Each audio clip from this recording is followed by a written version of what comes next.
Olá pessoal, então a gente vai começar, nossa sessão de videoaulas, para tentar compensar um pouco os atrasos, que tivemos no nosso curso por conta de alguns problemas, desde o feriado até outros problemas que nos fizeram atrasar um pouco.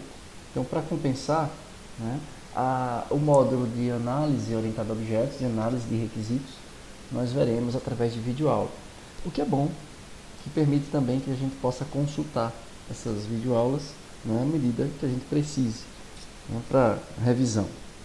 Então, essa apostila já está lá no AVA, de Introdução à Orientação a Objetos. Vocês já devem ter dado uma olhada no capítulo 2, que é o capítulo de elicitação de requisitos, que fala de diagrama de casos de uso. Isso aí a gente já viu presencialmente em sala. Você pode aproveitar para resolver exercícios e para revisar. É importante. Agora a gente vai se preocupar com análise. Análise de requisitos, e a gente vai usar análise orientada a objetos. Basicamente, ou essencialmente, o capítulo 3. Mas para poder construir análise, porque o capítulo 3 ele enfatiza o método para identificar esses elementos de construção do diagrama, classes e os relacionamentos entre as classes. Mas, antes disso, a gente precisa entender um pouco o paradigma da orientação a objetos. Então, a gente vai conversar um pouco sobre essa seção 1.3, que é de fundamentos da orientação a objetos. As outras sessões, ou subseções do capítulo 1, referem-se a uma introdução à engenharia de software, aquela questão da motivação, da crise do software que fez surgir a engenharia de software. Então, é uma área, digamos assim, ou uma subseção mais motivacional, conceitual, de contextualização. E o que a gente vai enfatizar mais agora, nesse primeiro vídeo, é a seção 1.3, ou Fundamentos do Paradigma de Orientação a Objetos. Se você, por conta própria, curiosidade, quiser se aprofundar um pouco mais nesse paradigma, vocês podem ir para o capítulo 4. Mas a gente não vai usar isso aí nessa disciplina. Seria, por conta própria, a gente vai mergulhar nesses detalhes na próxima disciplina nossa de Programação 2 e Laboratório de Programação 2, P2 e LP2, onde a gente vai ver programação orientada a objetos. A questão de classes abstratas, polimorfismo, etc., não cai nessa parte de análise orientada a objetos. Análise orientada a objetos para voltado à análise de requisitos. Então vamos começar aqui a questão dos conceitos de orientação a objetos. Então vamos lá. Primeiro, o que é um paradigma orientado a objetos? O que seria um paradigma? O que é um paradigma? Um paradigma é uma maneira de pensar, é uma maneira de raciocinar, de estruturar o raciocínio, de representar algo. E a orientação a objetos, ou paradigma de objetos, paradigma orientado a objetos, como você queira chamar, ele é um paradigma que tenta reproduzir a nossa realidade, reproduzir ações cotidianas nossas.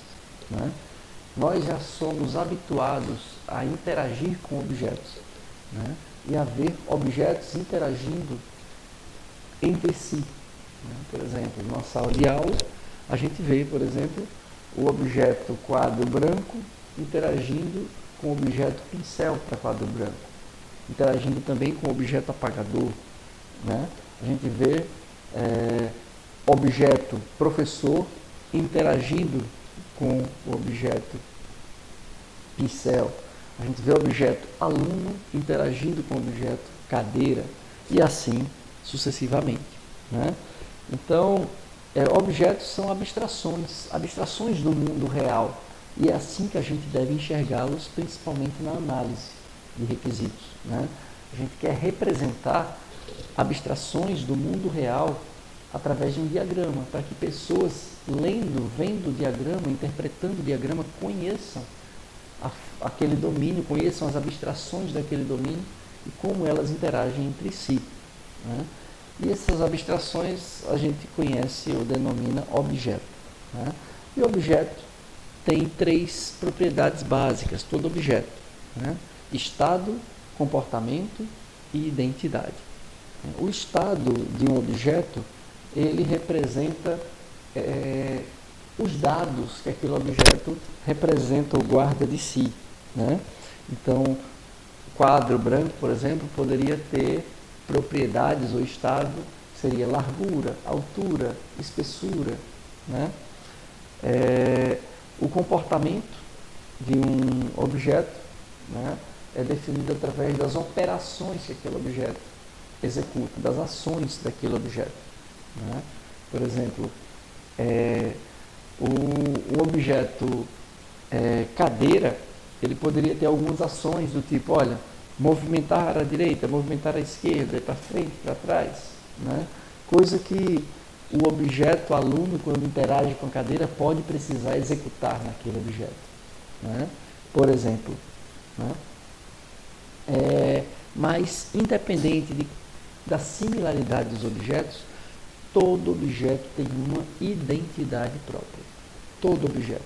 Por mais que você veja uma sala de aula com cadeiras semelhantes, feitas de mesmo lote, mas cada cadeira é única, cada objeto é único. Se uma delas for danificada, aquela vai ser danificada. Ela é única, ela tem uma identidade. Então, são as 3 propriedades básicas de um objeto. Tá?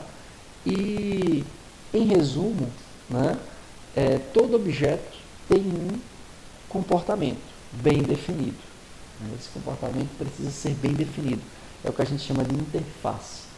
Todo objeto ele precisa ser claro, ele precisa dizer, olha, para interagir comigo você pode interagir dessa maneira. Você não pode,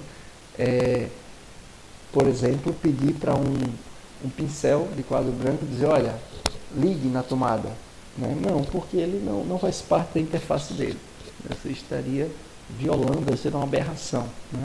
Na orientação a objetos não se comete essas aberrações, ela não permite, você tem que definir e respeitar esse comportamento, essa interface. E o comportamento pode, eventualmente, para executar o comportamento, eu posso precisar acessar dados do objeto, diminuir nível de tinta à medida que eu escrevo, por exemplo. E cada objeto é único. E existe uma diferença sutil entre o conceito de operação e o conceito de método. Normalmente a gente ouve mais falar dos métodos, mas agora na análise de requisitos, na análise orientada a objetos, a gente está preocupado mais com as operações. A operação e o método são muito íntimos, muito relacionados, porque um define o outro. A operação é a parte conceitual, a parte da definição. Muita gente chama de a assinatura dos métodos. É o nome do método, os argumentos ou parâmetros do método. Então, é a maneira como eu defino aquele comportamento, aquela ação de comportamento. Então, a operação ela é algo conceitual. E o método nada mais é do que a implementação da operação. E, idealmente, é assim que ele deveria se comportar. Os dados seriam o mais interno possível. Externamente só enxergaria a operação, a gente vai ver isso mais um pouco adiante em detalhes. E internamente, durante a implementação da operação, é que eu posso acessar os meus dados. Isso não é uma regra absoluta, é apenas uma recomendação, como a gente vai ver já já. E quando a gente tem objetos similares, ou gostaria de definir, digamos assim, um molde, um esqueleto dos objetos similares entre si, a gente diz que estamos na seara das classes.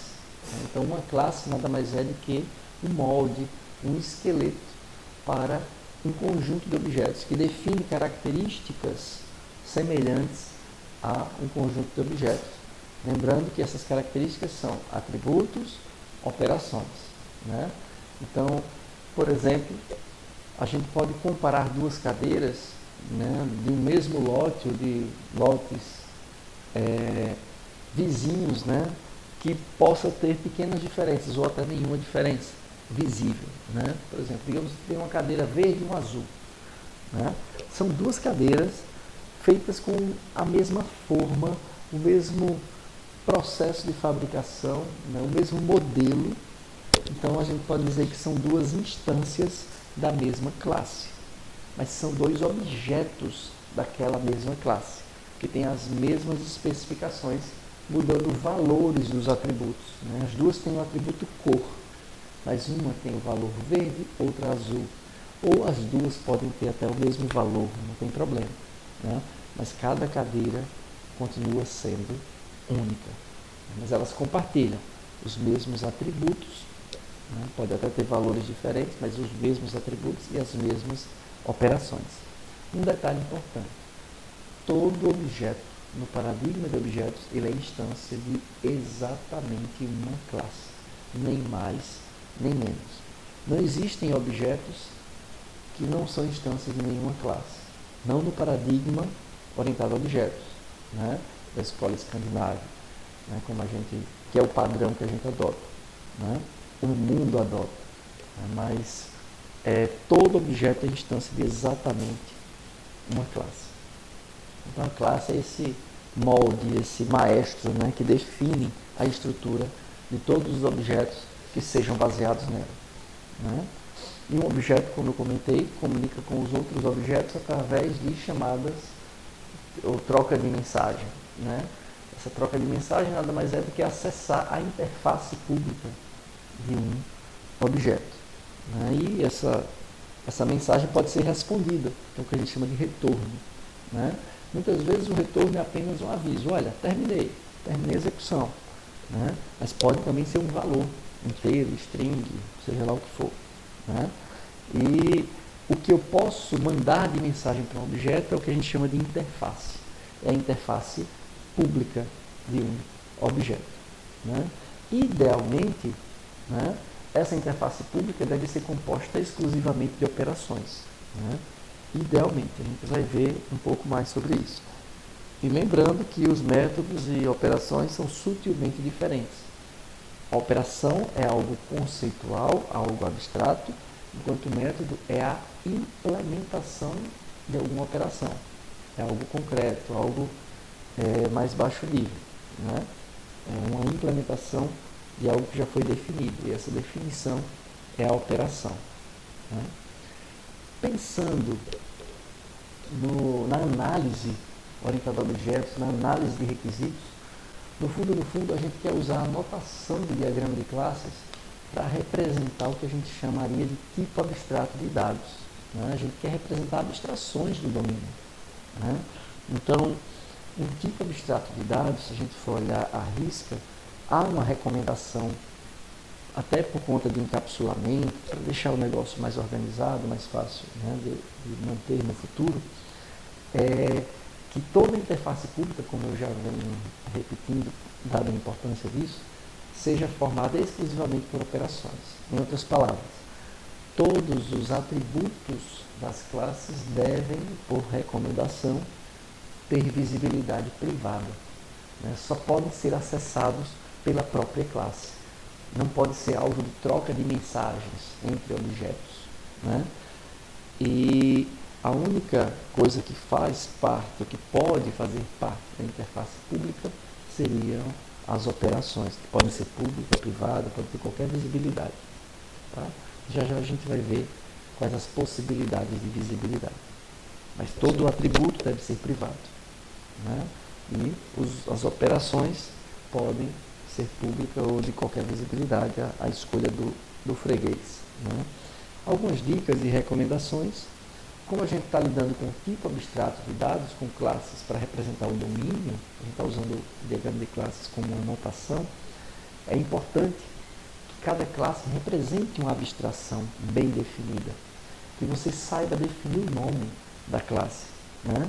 Então evitem colocar classe 1, classe 2, classe 3, classe A, B e C. Não faz sentido. Se você não consegue ver o nome para uma classe, ou definir uma responsabilidade para ela, que seria esse item 2, essa classe desempenha isso, nesse domínio. Você não consegue descrever a classe naquele domínio, então repense: será que é mesmo importante Se não for importante, não vira classe. Né? As classes são os elementos importantes, constituintes daquele domínio. Né? Por exemplo, o nome biblioteca, publicação, né? O usuário, professor, estudante, bibliotecário, são elementos importantes do domínio. Né? A classe deve ter uma separação explícita entre especificação e implementação. Isso aí é natural na classe. Se você criou uma figura de cara, né? O diagrama de classe já proporciona essa separação explícita, porque ele de cara não tem uma implementação, ele é uma especificação e por isso é simples e mais fácil de entender. E essa é a representação gráfica de uma classe no diagrama de classes. Tá? Então essa é a representação que a gente chama de detalhada ou explícita, onde a gente tem as três partes da definição da classe. O nome da classe, toda classe tem um nome, é obrigatório, e a definição dos atributos da classe, que é nessa segunda parte, né, separado pela linha, e também separado pela linha vem a terceira parte, que são as operações da classe, ou o comportamento da classe.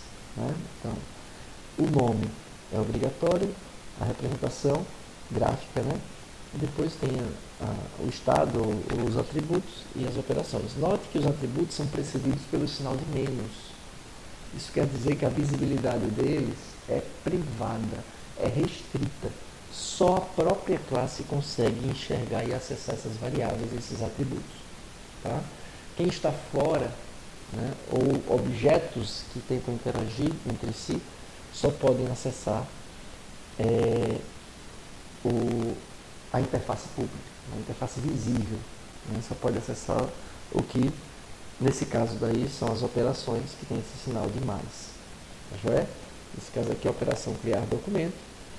Tem argumentos aqui, tem os parâmetros s, string e inteiro, e retorno void. O retorno void significa que ele apenas indica o fim da execução.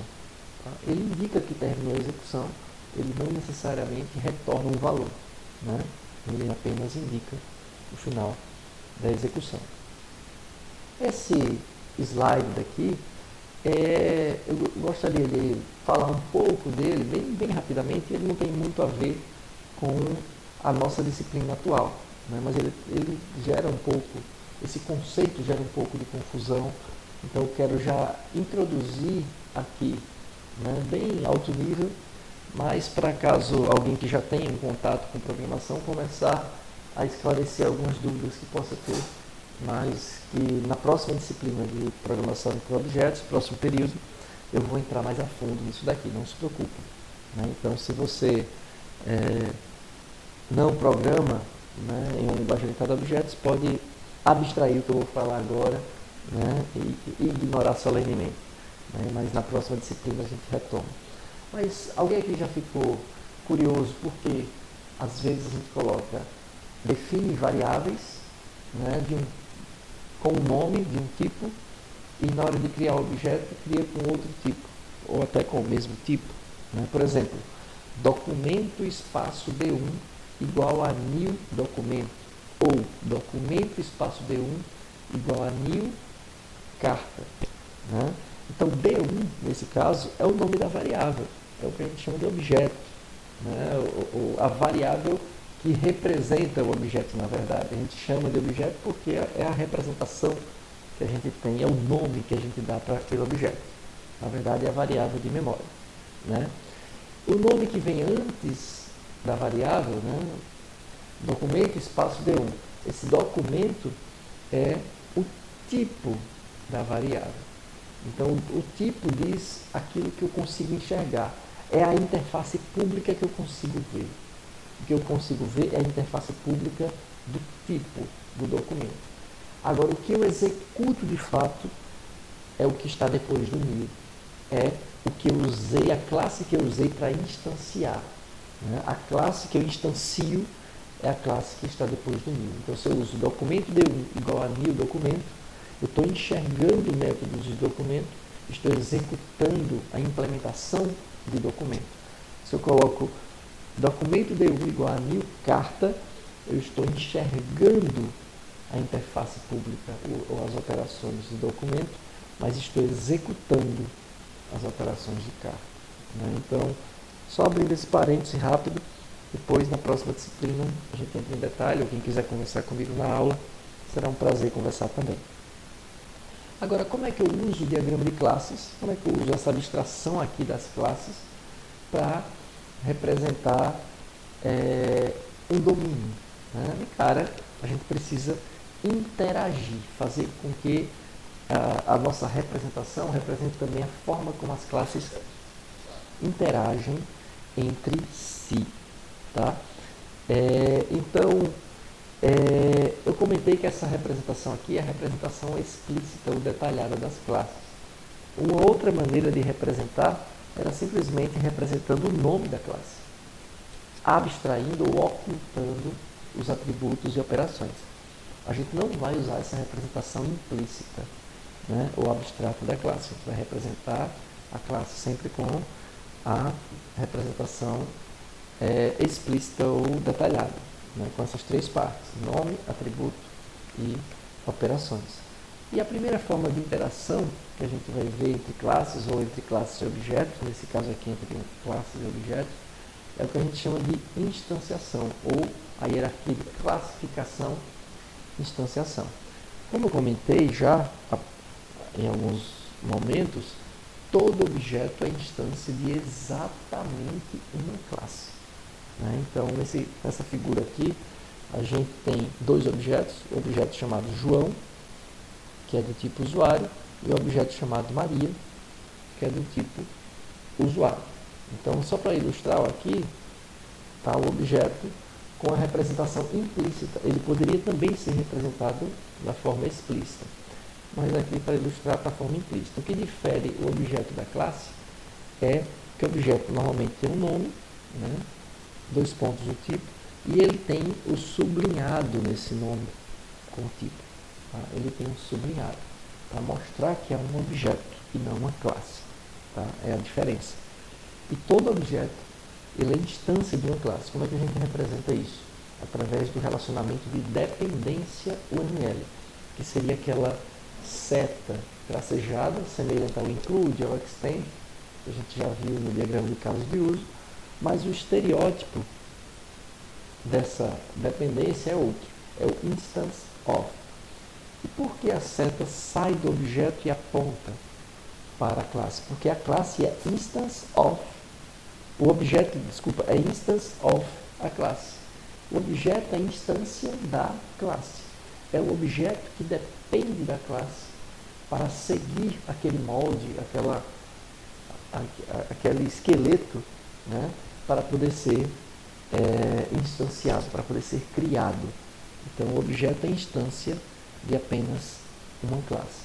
Quando a gente sobe nessa hierarquia, na direção da seta, a gente tem uma classificação, tá? Porque eu tenho uma instância aqui embaixo, né? A classe gera instâncias e a instância ela é categorizada ou ela é definida através de um molde, de uma classe de objetos semelhantes, né? Então é a classificação. Uma classe pode ter vários objetos e o objeto só pode ser instância de uma classe.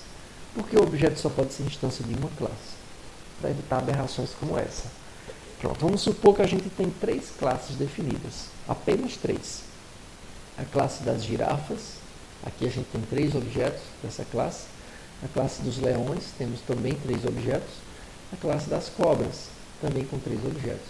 Assumindo que a gente só tem essas três classes, a gente não poderia permitir um objeto que fosse uma mistura de mais de uma classe. Não é permitido. Isso aí é inaceitável, não existe no paradigma da educação a objetos. O que poderia acontecer é, eu poderia definir uma quarta classe que fosse qualquer aberração que eu quisesse, e aí instanciar essa quarta classe. Mas aí é algo diferente. Né? Não se pode instanciar um objeto instância de mais de uma classe. Partindo agora para uma hierarquia entre classes, né? A gente pode representar um relacionamento entre abstrações do meu domínio usando o que a gente chama de hierarquia de agregação-decomposição. Então, a agregação-decomposição é um relacionamento, como a gente pode ver aí, estrutural, que tem uma semântica bem própria, a semântica de parte-todo. Então, a gente pode ver que ele é representado por um diamante, um losango e uma linha. O losango toca o todo, toca a parte maior. E a linha toca a parte, toca o menor. Então, quando a gente representa dessa maneira, a gente diz que biblioteca agrega usuário e agrega publicação. Em outras palavras, usuário é parte da biblioteca. Publicação é parte da biblioteca. A biblioteca ela é composta por usuário e publicação. Eu posso, claro, representar outros elementos. Inclusive, o nosso projeto é de uma biblioteca digital. Podem estender, aproveitar esse pequeno esboço para não começar em branco. Mas a biblioteca ela possui usuários. O usuário faz parte da biblioteca. Essa é a semântica passada pela agregação. Quando eu tenho duas classes agregadas, eu estou querendo dizer também que objetos dessas classes podem interagir entre si. Um objeto da biblioteca pode interagir com um objeto do usuário associado a ele. Está ligado através da agregação. A mesma coisa entre biblioteca e publicação. Mas note que os objetos de usuário e publicação não poderão interagir entre si diretamente, a não ser via biblioteca. Tá? Um outro relacionamento muito semelhante à agregação, à composição, que a gente chama de associação. A associação, ela é, digamos assim, representativa e ela, de certa forma, permite também que esses objetos interajam. Inclusive, uma interação semelhante, idêntica à da agregação-decomposição. Quando a gente for para a programação, na próxima disciplina, vocês vão ver que não tem diferença entre as duas no código. Porque a única diferença é conceitual, é semântica. A agregação que a gente viu agora há pouco, ela dá a semântica de parte todo, enquanto a associação não tem essa semântica. É apenas que essas partes, essas classes ou os objetos dessas classes interagem entre si, estão associados entre si. O usuário, por exemplo, ele está associado à reserva, e a reserva está associada ao usuário, mas não posso dizer que a reserva é parte do usuário, nem que o usuário é parte da reserva, porque conceitualmente são coisas diferentes, não tem essa semântica. Então, a gente pode dizer que a agregação ela é uma associação, só que ela adiciona a semântica de parte todo. Então, é algo a mais, uma semântica mais detalhada, ou adicionada, do ponto de vista de agregação, decomposição. Esse cara daqui, o losango. Mas a agregação é um tipo de associação. Toda agregação é associação, mas nem toda associação é agregação. Pois bem. Outra coisa.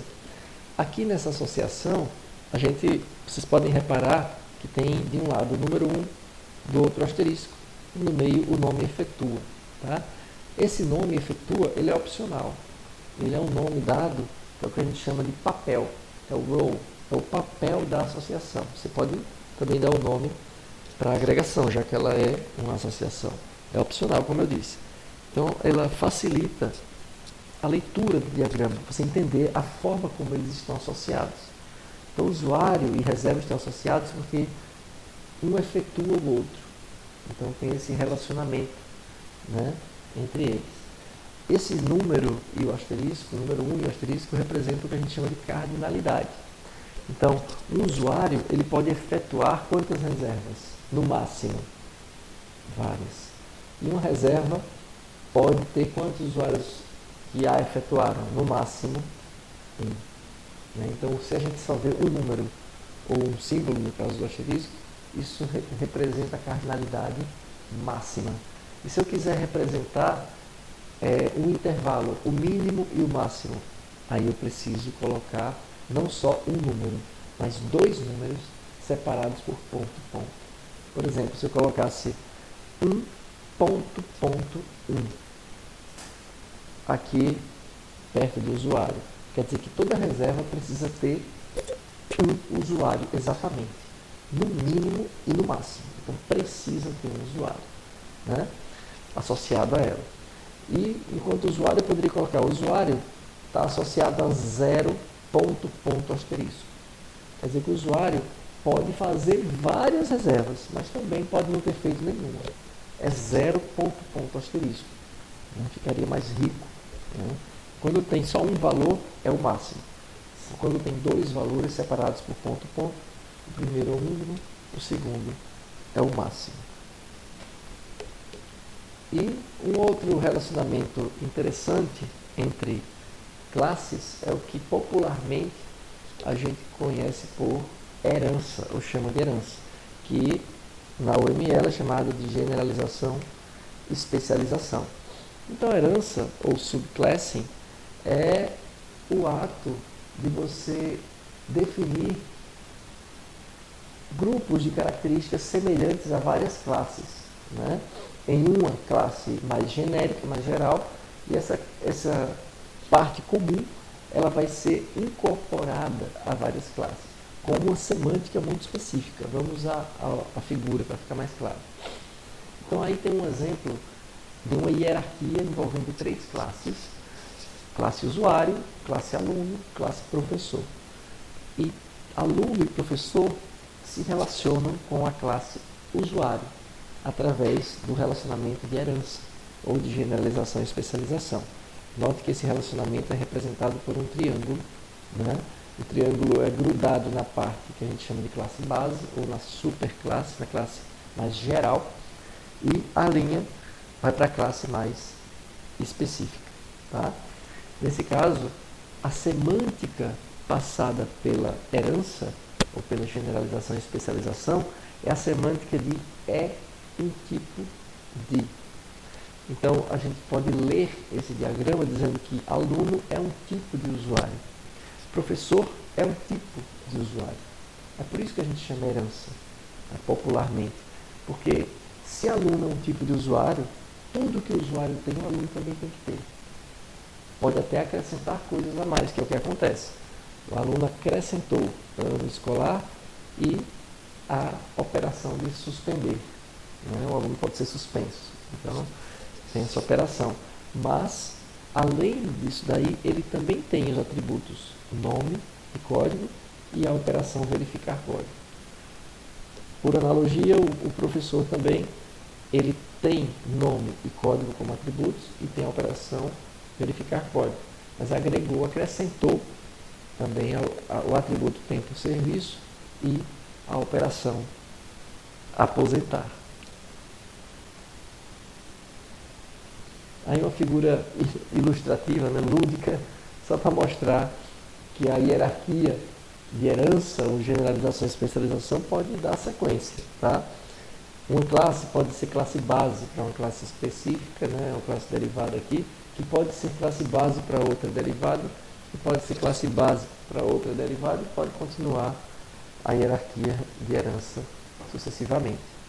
Um exemplo de herança para ilustrar, um outro exemplo, uma hierarquia de documentos, né? Nesse exemplo daqui, a gente tem um documento, classe documento tem um autor e tem data de chegada, dois atributos, e pode imprimir, editar, né? A carta, ela é considerada um tipo de documento aqui, herança. Então, ela também terá um autor, data de chegada, poderá imprimir, editar, mas além disso, ela terá um transporte, um meio de transporte, se for aéreo, terrestre, etc., né, como atributo, e também poderá anexar coisas dentro da carta, né, anexar um selo, anexar alguma coisa dentro da carta. E o telegrama também é um documento, é um tipo de documento, então terá autor, data de chegada, poderá imprimir e editar, e também acrescentará o atributo hora e as operações, registrar o telegrama e pagar o telegrama. Pois bem. E quando a gente instancia uma classe que herda de outra, lembrando que os atributos e operações que estão na classe base, elas são herdadas pela classe derivada. Consequentemente, os objetos instanciados a partir da classe derivada terão todos os atributos de todos os ancestrais daquela classe que instanciou, inclusive também as operações, né? Então, o objeto C1, instanciado a partir da classe carta, né, do tipo carta, ele tem, além do transporte, nesse caso com o valor aéreo, já que é um objeto que tem valores, né, já, ele também tem os atributos que foram herdados do documento, autor e data de chegada. Né? E a mesma coisa acontece com as operações. Né? Imprimir, editar, que vieram do documento, e anexar, que veio de carta. Tá? Então, quando a gente instancia de documento, como ele não tem ancestral, então ele não herdou nada, ele só tem os atributos e operações que ele mesmo definiu. Tá? E um exemplo mais didático, para que a gente toque um pouco mais no quesito da visibilidade, aqui segue um exemplo de uma hierarquia de contas bancárias. Como a gente pode ver, a conta bancária ela tem um subtipo que é conta de poupança.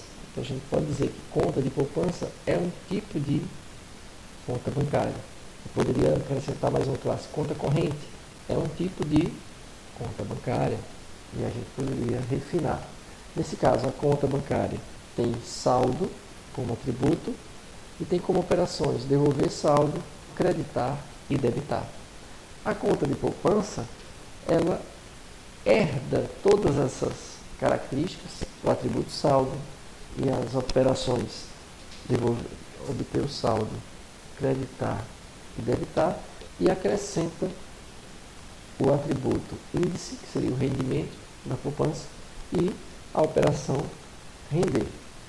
Não sei se vocês perceberam algo diferente, né? Na visibilidade aí de atributo ou operação. Vou dar 10 segundos aí para vocês olharem.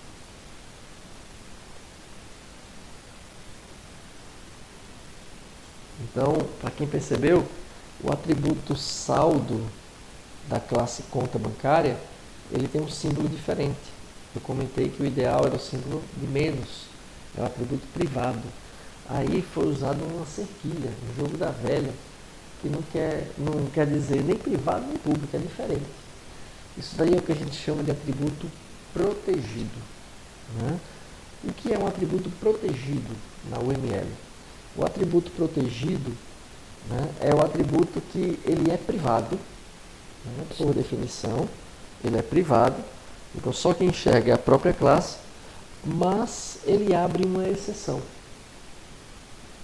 Os filhos dessa classe, ou aquelas, em outras palavras, aquelas outras classes que herdam dessa classe, também conseguem enxergar. Então, uma classe externa aqui, ou se eu fosse acessar o objeto da conta bancária, eu não enxergaria saldo, só enxergaria a interface pública, seria só as operações. Mas, se eu estou implementando a classe conta de poupança, que herda da conta bancária, é como se a conta de poupança conseguisse enxergar aqui dentro o atributo saldo. Então, ia ficar muito mais fácil implementar render. Por exemplo, a operação render, ela poderia ser implementada acessando diretamente o atributo saldo. Saldo igual a saldo mais saldo vezes índice, né? Assumindo que o índice seria um valor entre 0 e 1, um valor double aí, né? Então, nesse caso, o float, né, ficaria melhor. Então, nesse caso, a gente consegue permitir que os subtipos enxerguem, né, de uma forma privilegiada os atributos, né, ou operações, né, de acordo com a visibilidade que eu escolho, se for a protected, se for a protegida. Tem ainda uma quarta visibilidade, que a gente vai ver, né, mas antes vamos revisar. Visibilidade pública é o mais, daquela que todos podem acessar. Protegida, sinal de menos, só a própria classe pode acessar.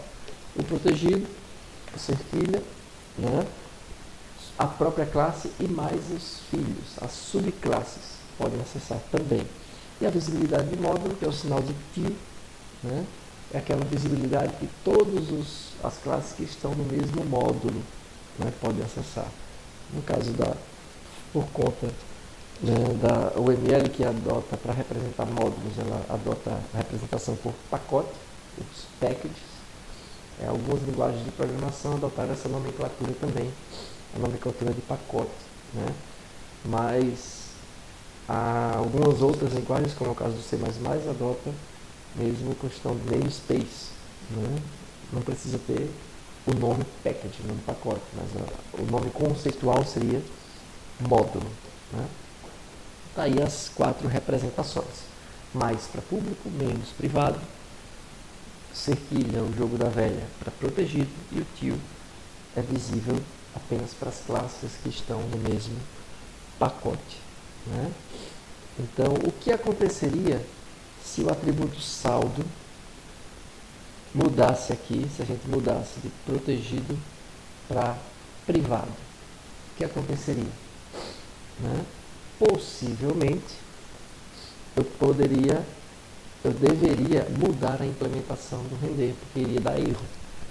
Se eu tiver usado direto o atributo saldo, como eu comentei aqui, saldo igual, dentro de render, saldo recebe saldo mais saldo vezes índice, né? Então, nesse caso, eu precisaria alterar essa implementação, porque não daria para acessar direto o saldo. Então, eu precisaria acessar indiretamente. Se o atributo saldo fosse privado, eu teria que acessar indiretamente a partir da interface pública da classe conta bancária. Eu poderia colocar, por exemplo, creditar, aí o valor que eu passaria era obter saldo, né, se devolver saldo vezes índice. Então, aí sim, eu conseguiria acessar via métodos, via operações, melhor dizendo, né, na interface pública. Beleza? É por isso que a gente diz que tem vários tipos de cliente. O cliente por instanciação é quando a gente está acessando um objeto daquela classe. Então, o objeto daquela classe, onde quer que eu acesse aquele objeto, ele é um cliente por instanciação, né? Agora, quando eu estou implementando uma classe que herda de outra, é o que a gente chama de cliente classe. É um cliente por herança, um cliente por generalização, especialização, tá? Então, ao implementar uma classe que herda de outra, a implementar, por exemplo, a classe conta de poupança, na implementação desse método da classe conta de poupança, do método render, eu sou um cliente por herança. Então, eu posso enxergar o que é protegido, né? Salvo. Agora, se eu acessar o objeto de conta bancária, chamando método, né, acessando via objeto, aí eu sou cliente por instanciação, né, porque eu estou usando através de uma instância. E só para a gente mostrar essa questão do objeto, né, o objeto, para fechar com ele, o objeto, ele obtém, né, todos os atributos e operações da hierarquia inteira. Então, o objeto C1 do tipo carta, né, instância de carta, ele tem não só o atributo transporte, nesse caso com o valor aéreo, né, no caso desse objeto C1, que esse atributo transporte veio de carta, mas ele também tem os atributos herdados de documento. E a mesma coisa acontece com as operações. Ok? Pois é isso aí, pessoal, com esse primeiro vídeo dos conceitos de orientação a objetos. Só com essas